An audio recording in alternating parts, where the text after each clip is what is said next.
పేద అమ్మాయికి చెత్తలో ఒక బంగారు పాత్ర దొరుకుతుంది. ఆ అమ్మాయి ఆ పాత్రను ఇంటికి తీసుకెళ్లి తన గుడిసెలో పెట్టుకుంటుంది. ఆ అమ్మాయి ఆ పాత్రలో ఒక యాపిల్ వేస్తుంది. వెంటనే ఆ పాత్ర నుంచి చాలా యాపిళ్ళు బయటికి రావడం మొదలవుతుంది. తర్వాత ఆ అమ్మాయి ఒక నోటును ఆ పాత్రలో వేస్తుంది.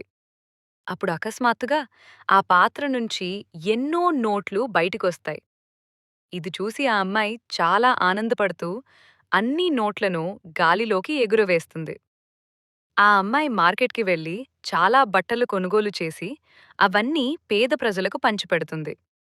తర్వాత పేద వృద్ధులకు మరియు పేదవారికి భోజనం పెట్టి భిక్షగాళ్లందరికీ బంగారు నాణేలు కూడా ఇస్తుంది.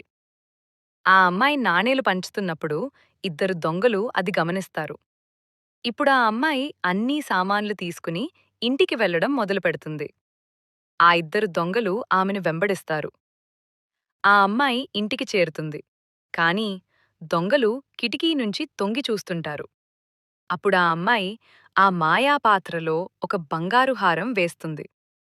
వెంటనే ఆ పాత్ర నుంచి చాలా బంగారు హారాలు బయటకొస్తాయి.